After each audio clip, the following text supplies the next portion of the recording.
Assalamualaikum warahmatullahi wabarakatuh. Saya Rizky Aberta, NIM 211F10072. Nah, di sini saya akan melanjutkan tentang masalah sosial yang dulu pernah dijelaskan di video sebelumnya. Nah, sekarang saya akan menjelaskan tentang konsep anak penyandang masalah sosial. Nah, di antaranya kita akan mempelajari tentang topik yang pertama, pengertian masalah sosial. Kita ulas kembali ya. Dan yang kedua adalah faktor anak bermasalah sosial. Nah, yang pertama itu adalah apa sih itu anak bermasalah sosial? Nah, untuk masalah sosial ini adalah ketidaksesuaian antar unsur-unsur kebudayaan atau masyarakat yang membahayakan kehidupan kelompok sosial. Nah, yang kedua, faktor yang mempengaruhi anak bermasalah sosial. Yang pertama, yaitu kemiskinan. Kemiskinan ini adalah suatu keadaan di mana terjadi ketidakmampuan untuk memenuhi kebutuhan dasar seperti makan, minum, pakaian, tempat berlindung, dan pendidikan ataupun kesehatan keluarga tersebut.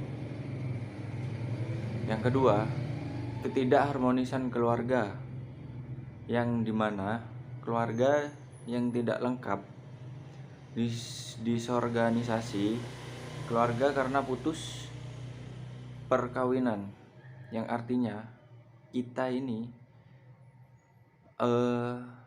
bisa dikategorikan di lingkungan sekitar kita banyak teman-teman kita ataupun teman yang ada di sekitar kita itu berasal dari keluarga yang broken home. Sedangkan peran keluarga sendiri ini yaitu sebagai tempat pertama bagi seseorang memulai berinteraksi dan komunikasi serta bersosialisasi. Mulai dari individu memperhatikan tindakan, perilaku, interaksi dan komunikasi yang diperlihatkan oleh orang tua kepada anaknya. Dan rumah pertama ini yang menjadi tempat untuk berlindung, berteduh, dan serta menjalin keharmonisan keluarga tersebut. Nah, untuk contoh-contoh permasalahan sosial itu ada banyak. Di antaranya kita akan menjelaskan secara satu persatu ya. Di antaranya yang pertama, anak PSK atau anak korban trafficking dan akibat kekerasan seksual. Nah, untuk pengertiannya sendiri, pengertian PSK atau anak PSK ini adalah pekerjaan yang bertugas melayani aktivitas seksual dengan tujuan untuk mendapatkan upah atau uang dari yang telah memakai jasa mereka tersebut. Disebutkan bahwa PSK ini adalah wanita yang pekerjaannya menjual diri kepada banyak laki-laki di luar sana yang membutuhkan pemuas nafsu seksual mereka, yang contohnya yang beredar yang ada di Jakarta, yang ataupun di daerah sana juga ya, pasti banyak sih. Di internet pun juga banyak kan. Nah, untuk yang faktor PSK atau anak PSK ini dibagi menjadi dua, yaitu faktor eksternal. Ini adalah meliputi tidak adanya undang-undang yang tegas yang melarang pelacuran ini.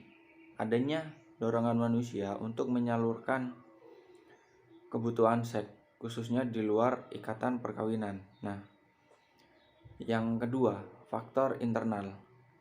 Faktor internal ini yang menjadi penyebab maraknya prostitusi di kalangan remaja, antara lain aspirasi kesenangan dunia, kecenderungan untuk menghindarkan diri dari kesulitan hidup, tekanan ekonomi atau kemiskinan, dan kondisi keluarga yang tidak harmonis.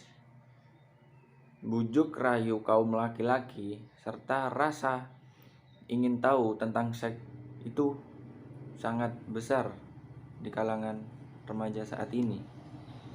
Nah, baik, setelah kita mengerti pengertian seks, anak seks, PSK, terus faktor penyebabnya juga, dan sekarang yang ketiga, faktor anak PSK. Yang pertama yaitu umur atau usia individu yang dihitung mulai saat dilahirkan sampai saat berulang tahun. Semakin cukup umur, maka tingkat kematangan dan kekuatan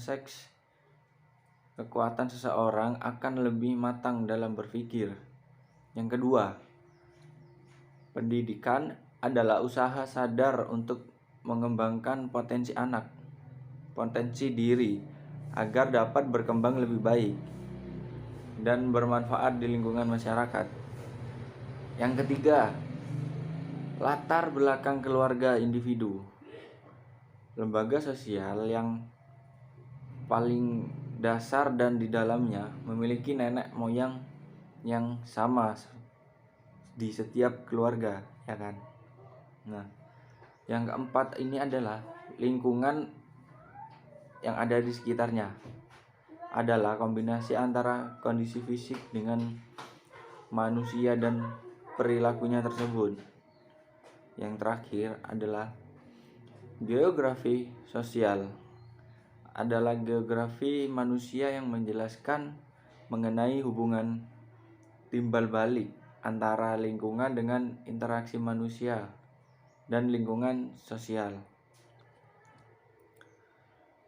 Nah, kita akan masuk di pengertian korban trafficking.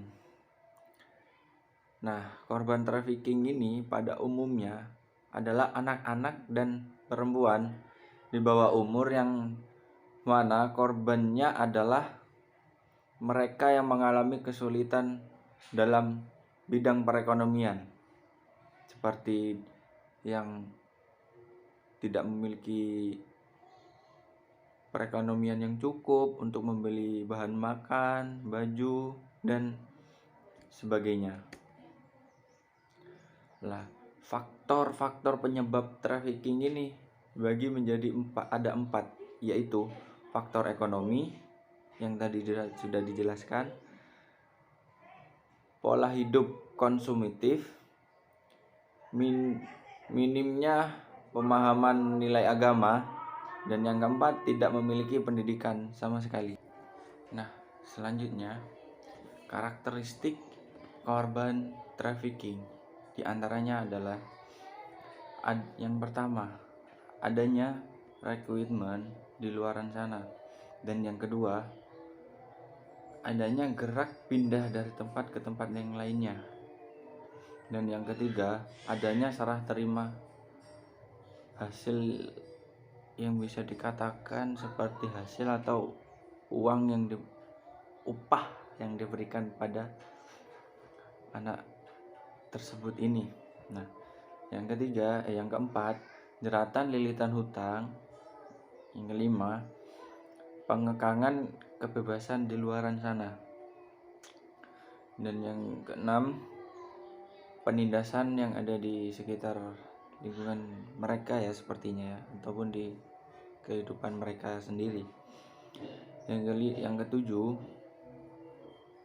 intimidasi, ancaman, kekerasan, dan pemerasan fisik seks di luar sana.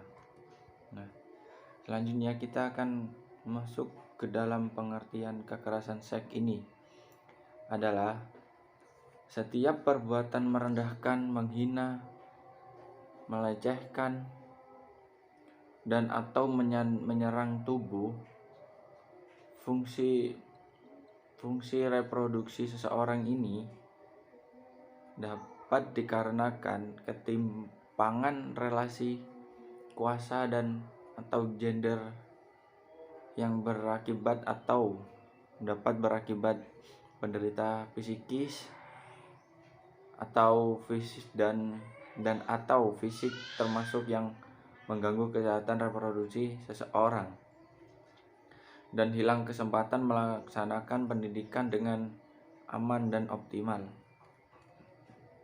Nah, faktor penyebab kekerasan seks ini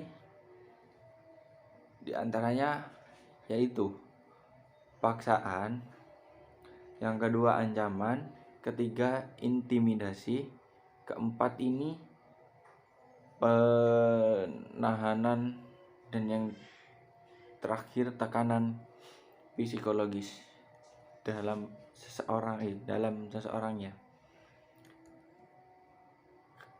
Karakteristik kekerasan seks ini dibagi menjadi dua, yaitu growing dan yang kedua gaslighting. Nah, growing ini adalah proses membangun hubungan positif dan menjalin ikatan emosional untuk menumbuhkan rasa percaya sehingga bisa mengatasi hambatan untuk tujuan seksualitas mereka. Nah, yang gaslighting ini adalah suatu proses manipulasi yang terjadi dalam hubungan. Biasanya pelaku menanamkan benih-benih keraguan dalam diri pasangannya yang menjadikan korban kekerasan seks ini. Nah, contoh permasalahan yang kedua yaitu anak yang berpenyakit khusus seperti TBC, kusta, dan sebagainya. Nah, yang pertama kita akan membahas tentang TBC dulu ya. TBC ini, pengertian TBC atau tuberkulosis ini atau yang sering disebut dengan TBC adalah penyakit menular terbesar di dunia setelah HIV. Penyakit TB ini dapat disebabkan adanya hasil dari bakteri Mycobacterium tuberculosis. Penyakit ini dapat menyerang bagian tubuh manusia yang paling umum sepertinya menyerang paru-paru orang. Nah, gejala penyakit TBC yang perlu diwaspadai yaitu seseorang yang mengalami penyakit TBC memiliki beberapa gejala awal yang umumnya terjadi pada mereka. Menurut Pusat Pengendali dan Pencegahan Penyakit di Amerika atau CDC ini mengatakan bahwa penularan TBC terjadi lewat udara saat penderita TB aktif mengeluarkan bakteri saat bersin, batuk, ataupun berteriak kencang ya. Lah, penyebab penyakit TBC ini ada banyak, di antaranya 1. Perokok aktif. Nah, yang kedua, seseorang yang sering atau kecanduan mengonsumsi alkohol yang berlebihan. Dan yang ketiga, petugas medis yang sering berhubungan dengan penderita TB dan ini tidak tidak tidak membersihkan dirinya dulu setelah menemui pasien TB ini. Dan yang keempat, tinggal di lingkungan yang padat dan kumuh. Yang kelima, penderita penyakit ginjal stadium lanjut. Yang keenam, seseorang yang memiliki sistem kekebalan tubuh yang lemah seperti penderita AIDS, kanker, dan diabetes. Yang ketujuh, kekurangan makanan bergizi bagi anak-anak. Nah, yang kedelapan, anak-anak dan lansia. Nah, anak-anak dan lansia ini sepertinya yang bisa saja terjangkit atau menghantui para anak-anak dan lansia yang ada di luaran sana. Yang terakhir, yang kesembilan, seseorang yang menggunakan nabzah atau narkotika yang berlebihan ataupun yang berkelanjutan ya. Nah, selanjutnya kita akan masuk ke pengertian kusta. Kusta ini adalah penyakit infeksi Mycobacterium pada manusia yang kronik progresif, mula-mula menyerang susunan saraf tepi. Nah, Mycobacterium leprae ini adalah hasil oblike interseluler yang terutama berkembang baik di dalam sel saraf dan makrofag kulit. Nah, Mycobacterium ini bisa ditemukan di dalam tanah, air, dan udara. Untuk Mycobacterium yang ada pada manusia terdapat dalam permukaan kulit, rongga hidung, dan tenggorokan. Karakteristik identifikasi, ada 5 sifat karakteristik identifikasi dan sifat Mycobacterium leprae ini ada 5, yaitu yang pertama, Mycobacterium merupakan parasit interseluler oblek yang tidak dapat dibiarkan begitu saja secara in vitro pada media buatan walaupun dapat diinkulasi pada binatang percobaan. Nah, yang kedua, sifat tahan asam Mycobacterium leprae dapat diekstrak oleh peridin. Yang ketiga, Mycobacterium leprae merupakan satu-satunya Mycobacterium yang mengoksidasi didopa atau dalam kurung di dihidroksi penilalanin. Yang keempat, Mycobacterium leprae ini satu-satunya spesies Mycobacterium yang menginvasi dan tumbuh pada saraf tepi manusia. Yang terakhir, ekstrak terlalu dan preparat Mycobacterium leprae mengandung komponen antigenik stabil dengan aktivitas imunologis yang khas, yaitu uji kulit positif pada penderita tuberkulosis dan negatif pada penderita lepromatosa.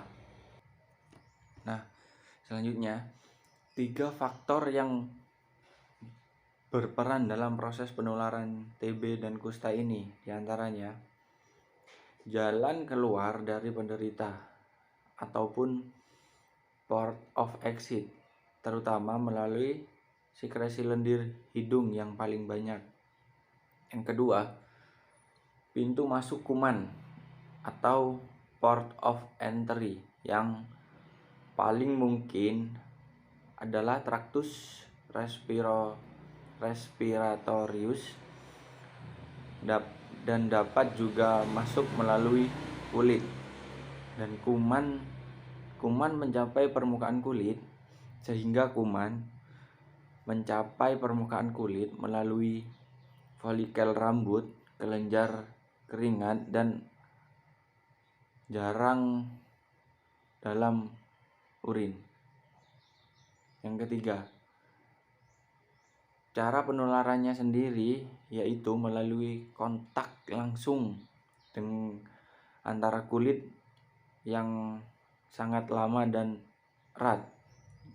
Yang kedua, percikan udara pernafasan dalam kurung secara inhalasi, sebab Macrobacterium leprae masih dapat hidup beberapa hari dalam droplet.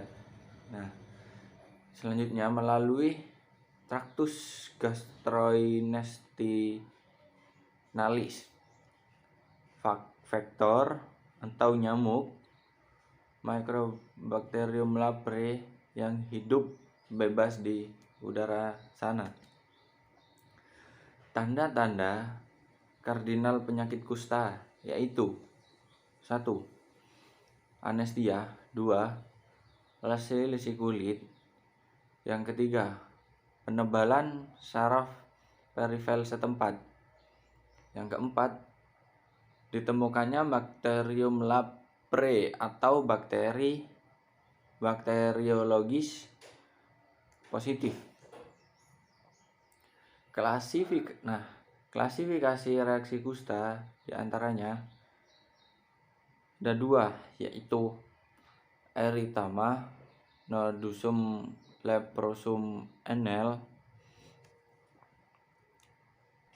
Yang kedua, reaksi pembalikan atau dalam kurung reaksi reversal, reaksi upgrading. Nah, itu. Nah, selanjutnya kita akan masuk ke contoh masalah sosial yang ketiga ya teman-teman, yaitu gepeng, anak pemulung, dan anak jalanan. Nah, kita akan memasuki ke pengertian gepeng dan anak jalanan terlebih dahulu ya teman-teman. Pengertian gepeng dan pengemis. Pengertian gepeng yaitu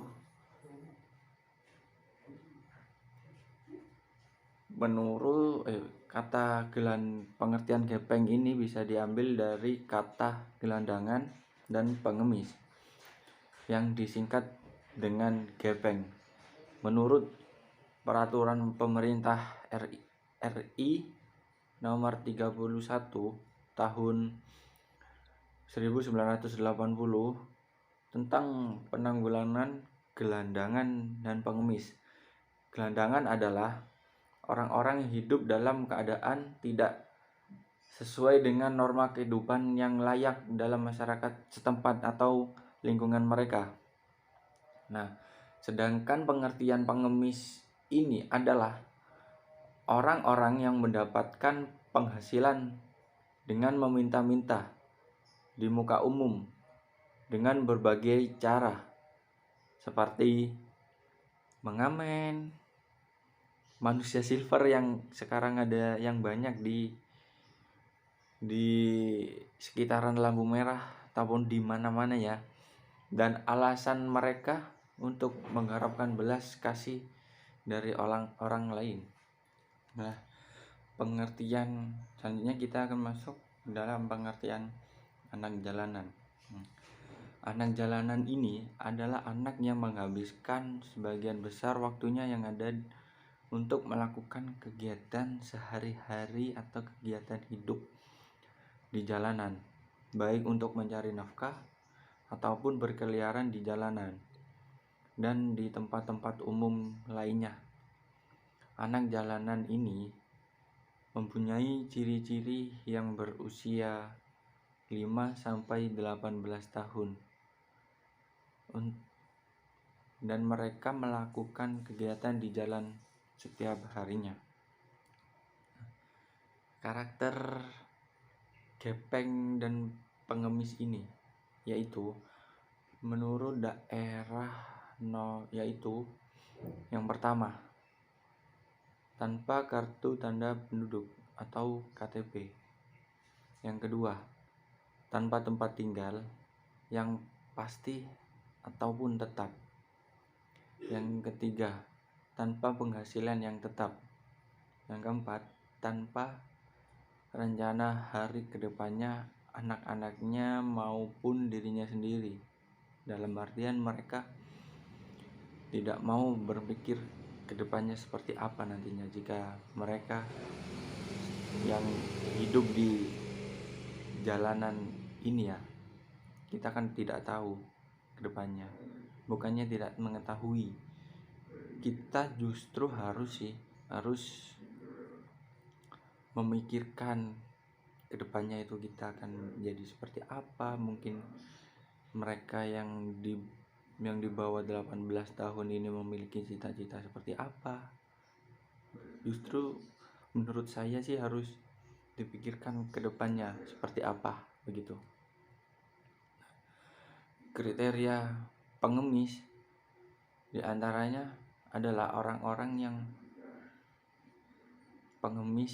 kriteria pengemis ini adalah yaitu yang pertama, mata pencahariannya tergantung pada belas kasihan orang lain. Justrunya yang sering terjadi di sekitaran lampu merah yang seperti manusia silver, contohnya dia ingin meminta uang mereka karena belas kasihan dan kehidupan mereka yang dijalani. Nah, yang kedua, berpakaian kumuh, compang-camping dan tidak wajar. Contohnya seperti anak pang memakai pakaian yang sobek, celana yang berlubang-lubang dan sebagainya. Nah, yang ketiga, berada di tempat umum. Mereka ini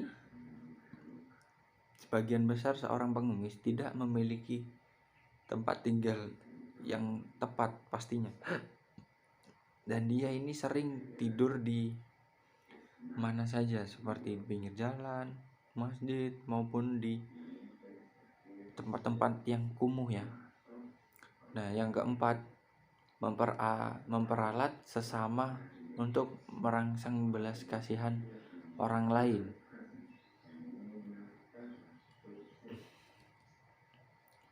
Nah, cara penanganan gepeng dan anak jalanan ini yaitu solusinya seperti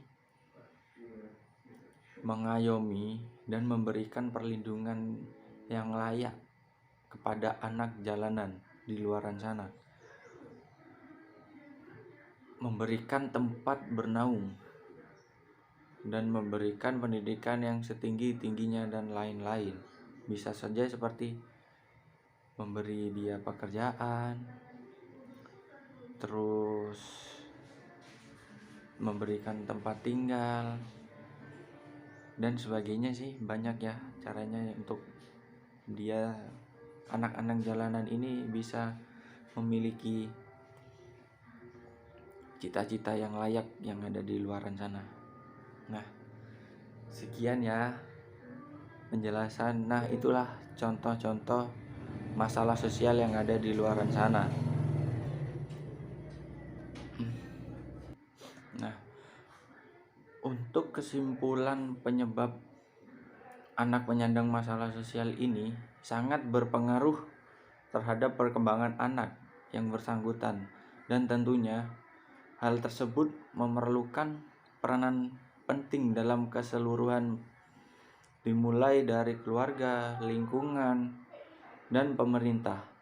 Kita pun sebagai manusia hanya bisa meminimalisir hal sedemikian rupa dengan ilmu ataupun materi yang diberikan kepada anak-anak yang ada di luaran sana ataupun permasalahan yang ada di luaran sana, menjadikan manusia terbaik dengan saling membantu satu sama lain.